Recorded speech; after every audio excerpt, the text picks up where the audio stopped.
Hey there, welcome back to Botanic Haven, the channel all about gardening, plant care and creating those beautiful little green corners, whether you've got a sprawling backyard or just a sunny windowsill. We're so glad you're here, and today we're diving into something that genuinely changed the way I think about growing lettuce. If you've ever started a batch of lettuce in early spring, harvested it once, and then watched it bolt or go bitter before you could really enjoy it, this one's for you. We're talking about a March planting method that keeps fresh leaves coming to your table for weeks without you having to start over every single time. So let's set the scene. It's March. The air still has that crisp, slightly chilly edge to it, but there are signs of life everywhere. Little buds on trees, the first brave crocuses poking through the soil, and that unmistakable feeling that the growing season is waking up. March is actually one of the best times to plant lettuce, and not enough people take advantage of it. Most gardeners wait until April or even May, thinking it's too cold, too unpredictable. But lettuce loves the cool. It thrives in temperatures between about 45 and 65 degrees Fahrenheit. Once the summer heat arrives, that's when things get tricky. The plant rushes to flower, the leaves get bitter, and you lose that beautiful crunch. So planting in March is almost like a secret weapon for getting the best possible harvest. Now, the method I want to share with you today isn't complicated. It doesn't require fancy equipment or rare seed varieties. It's built on a few key principles that work together to extend your harvest window dramatically. The main idea is called cut and come again, combined with a staggered planting schedule and some smart spacing choices. When you put all three of these things together, you can be harvesting fresh lettuce leaves from roughly mid-March all the way through late May or even into June in cooler climates. That's 2 to 3 months of salads from a relatively small patch of ground.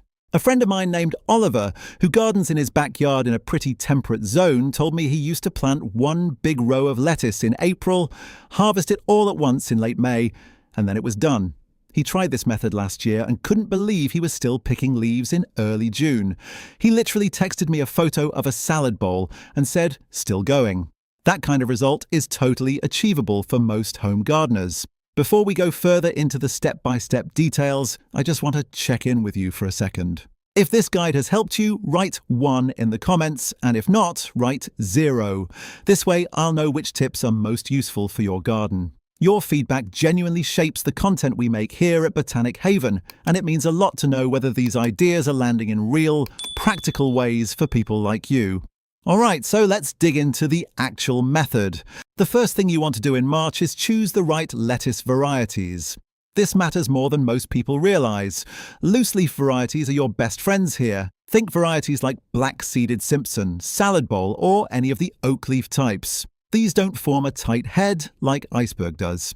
Instead, they grow as a loose rosette of individual leaves, and when you harvest the outer leaves, the centre of the plant keeps pushing out new growth. That's the biological magic that makes this whole method possible. Head lettuces like iceberg or romaine are not ideal for this approach because once you harvest the head, the plant is basically done. Loose leaf types, on the other hand, are built for repeat harvesting. Now, a woman I know named Daisy has been growing lettuce on her balcony for years. She grows everything in containers, which is perfectly fine for this method.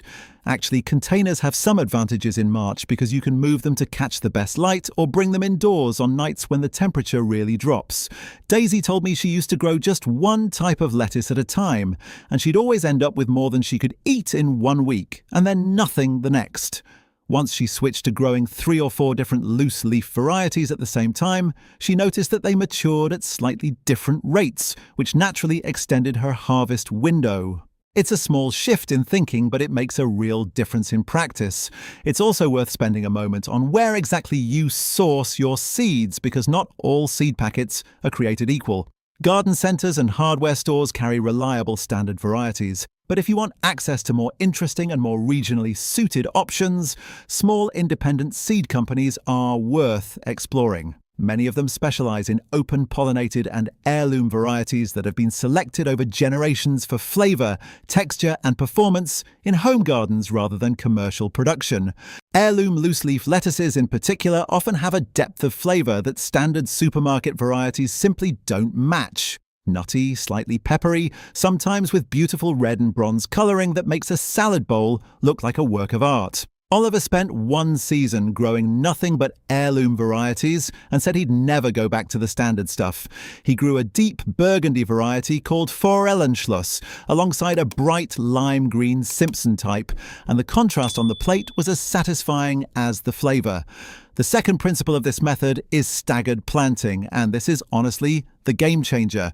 Instead of sowing all your lettuce seeds at once, you plant a small batch every 10 to 14 days. So let's say you start your first planting in the first week of March. 2 weeks later, you sow another small batch. 2 weeks after that, another batch. By the time you've done this 3 or 4 times, you have plants at completely different stages of growth. Some just sprouting, some growing their second set of true leaves, and some ready to harvest.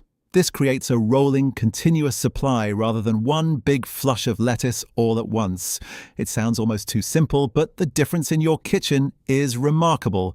Instead of drowning in lettuce 1 week and having none the next, you just walk out to the garden every few days and pick what you need. Rose, a gardener I've chatted with a few times online, was skeptical at first. She said it felt like extra work, having to go out and sow seeds multiple times instead of just doing it all once. But she tried it with a small raised bed last March, doing 3 rounds of planting spaced 2 weeks apart. And she told me by the end of April she had completely forgotten it ever felt like extra work. The rhythm of it became natural, almost meditative. Going out on a Sunday morning, preparing a little strip of soil, sprinkling seeds, and knowing that in a few weeks, that little strip would be contributing to the salad bowl. She also said it gave her a reason to be in the garden regularly, which ended up being the part she loved most. Let's talk about spacing, because this is where a lot of people make mistakes that unknowingly limit their harvest. When seeds are sown thickly together, the young seedlings compete for light, water, and nutrients. They grow tall and spindly rather than developing those broad, lush leaves you really want. The fix is thinning. Once your seedlings are about an inch tall, you thin them out so each plant has roughly 6 to 8 inches of space in all directions. I know it feels painful to pull out little plants you just grew, but the ones you leave behind will absolutely reward you for it. Their leaves will be bigger, healthier, and more flavorful. You can also eat the thinnings, by the way. They're perfectly good as microgreens in a sandwich or on top of soup. There's also a technique called band sowing that works beautifully with this method. Instead of rows, you sow seeds in a wide band about 4 to 6 inches across, scattering them fairly evenly across the band. When you harvest, you don't pull the whole plant. You use a pair of scissors or your fingers to snip or pinch the outer leaves from multiple plants within the band, leaving the centers untouched.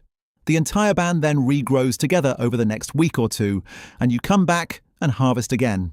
Lucas, a gardening teacher I follow, describes it as harvesting 1 leaf from 20 plants rather than 20 leaves from 1 plant, and that image really stuck with me. It distributes the stress of harvesting across the whole patch, which means each individual plant recovers faster and keeps producing longer. Speaking of recovery, watering consistency plays a bigger role in continuous leaf production than most people expect. Lettuce has shallow roots, mostly concentrated in the top 6 to 8 inches of soil, which means it dries out faster than deeper-rooted plants. In early March, when temperatures are still cool, you might only need to water every 3 or 4 days, depending on your local conditions. But as April approaches and temperatures start climbing, you'll need to water more frequently, possibly every day or 2 during drier stretches.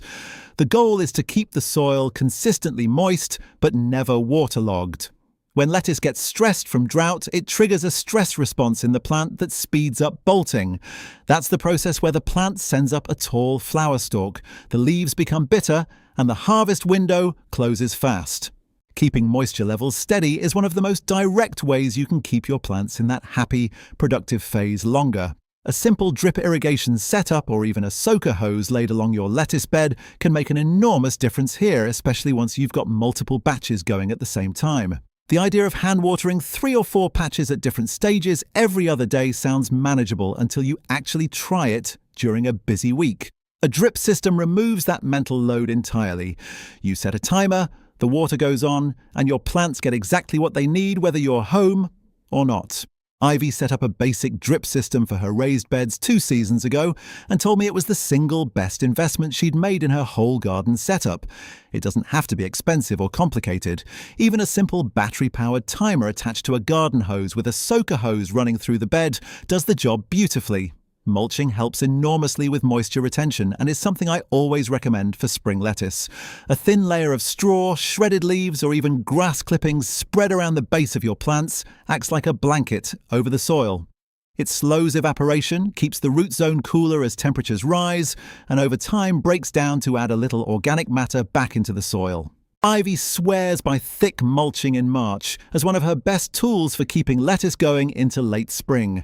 She layers it about 2 inches deep, keeping it a little away from the actual stem of the plant to prevent rot, and says it easily adds 2 to 3 extra weeks to her harvest window compared to unmulched beds.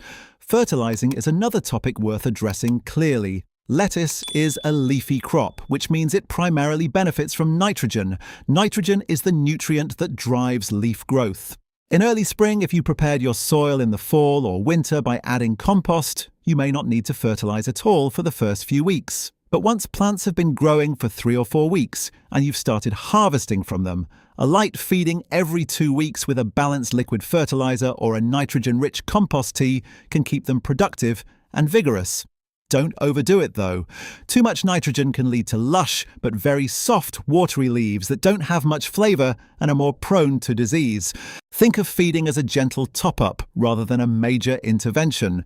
One thing that often surprises newer gardeners is how much light management matters for lettuce in March. Early in the month, more light is better. The plants need all the sun they can get to establish strong roots and build healthy leaf tissue. But as March moves into April and April into May, you'll start to notice the days getting noticeably longer and the sun getting more intense. At this point, if you have the option to give your lettuce some afternoon shade, that can be a real lifesaver. Direct midday and afternoon sun in late spring heats the soil quickly and stresses the plants, accelerating bolting. Even something as simple as a piece of shade cloth stretched over your bed for the hottest hours of the day can extend your harvest by weeks. If you're growing in containers, as Daisy does, you have the luxury of simply moving the pots to a spot that gets morning sun and afternoon shade as the season progresses. Pest and disease management in March is generally fairly relaxed compared to summer, but there are a few things to watch out for. Slugs and snails love cool, moist conditions, exactly the conditions that lettuce loves too.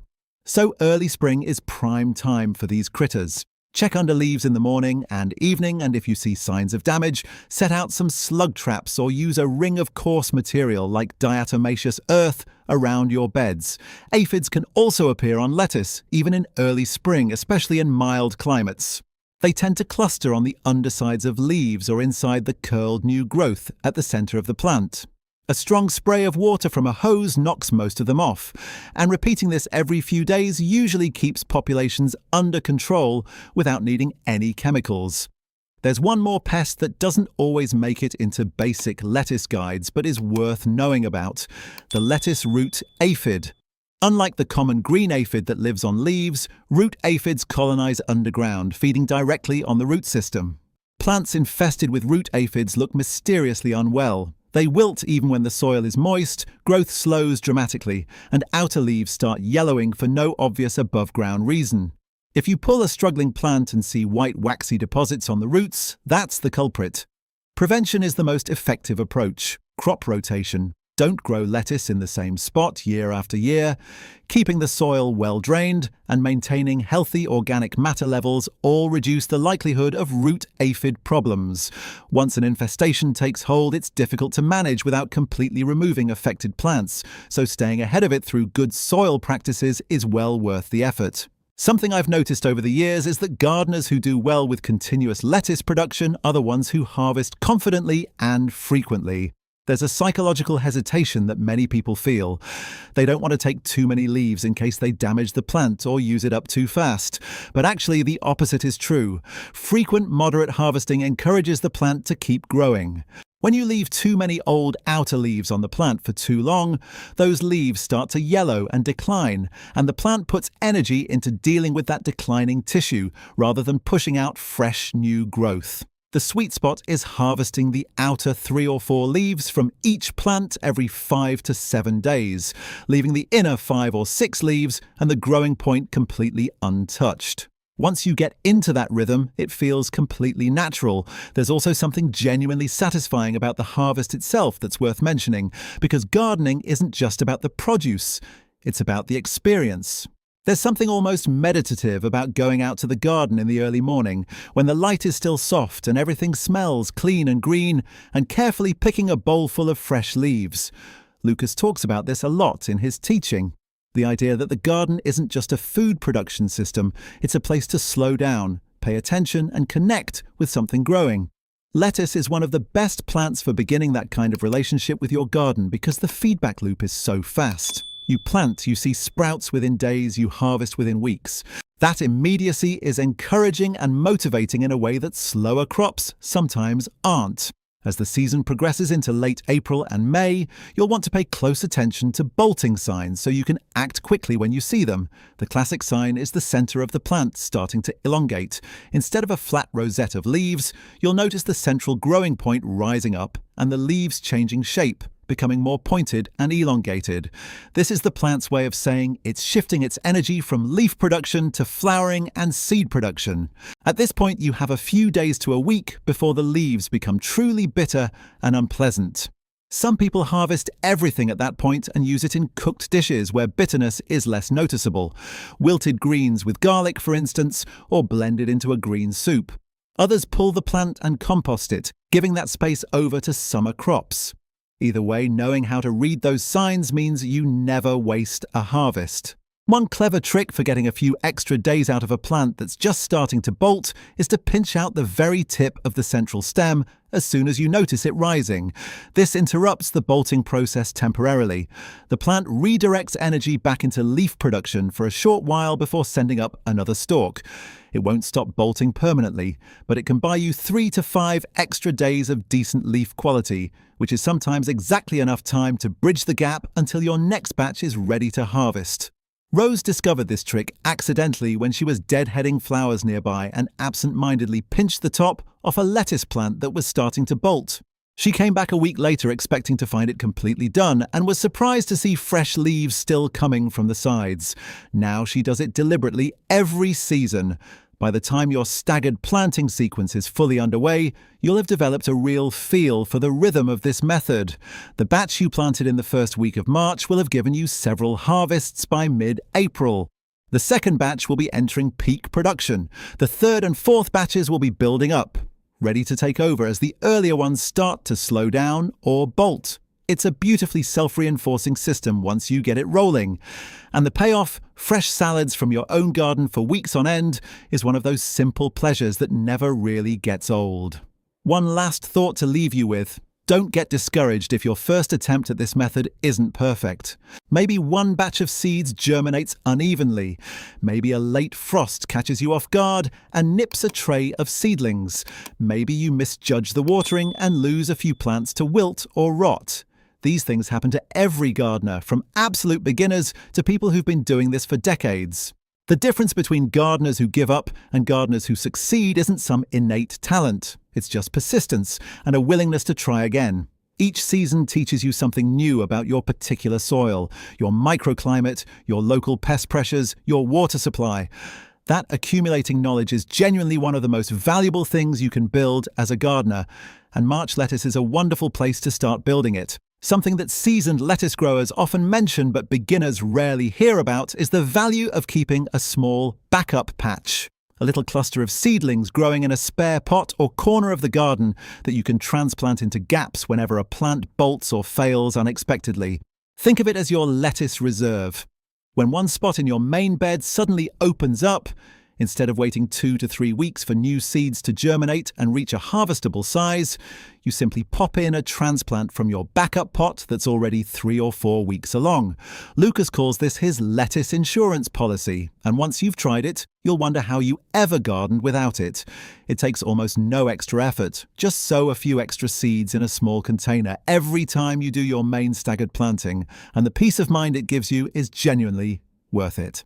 Another dimension of this method that people discover over time is how naturally it connects to seasonal eating in a broader sense. When you're harvesting lettuce through March, April, and into May, you start to notice what else is coming into season around the same time. Radishes, spring onions, the first tender herbs like chives and parsley, maybe some early peas if you planted them in February. Suddenly your salad bowl isn't just lettuce anymore.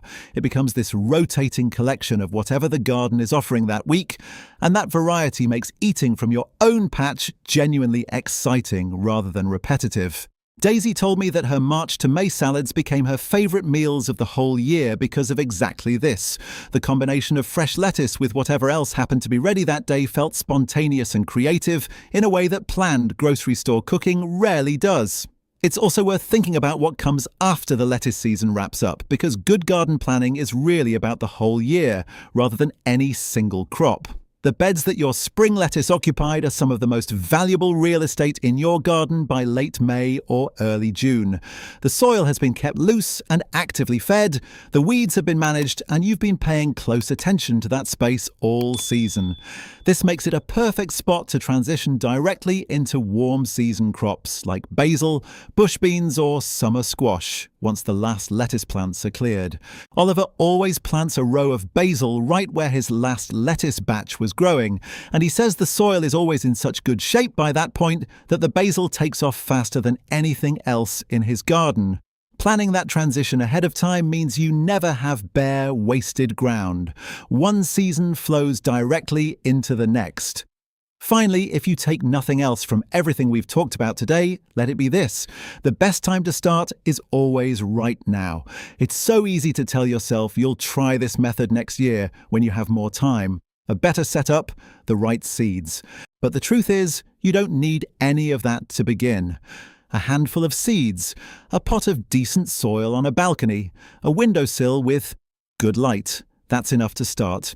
The method works at any scale, in any space, with any budget. Every gardener you've heard about in this video, Oliver, Daisy, Rose, Ivy, Lucas, they all started somewhere small and uncertain. What they had in common wasn't perfect conditions or expert knowledge. It was just the willingness to put some seeds in some soil and see what happened. And that willingness, more than anything else, is what makes a gardener. Thank you so much for spending this time with us here at Botanic Haven. It genuinely means the world that you're here, reading, learning, and growing right along with us. If you're going to try this method, and I really, truly hope you do, drop a comment below and let us know how it goes. Tell us what variety you're starting with, whether you're growing in the ground or in containers, or just say hello. This community of gardeners is one of the best things about what we do here, and every comment, every photo, every little update you share makes this space richer for everyone in it. Until next time, happy planting, and here's to weeks of fresh, beautiful lettuce straight from your own hands. See you in the garden.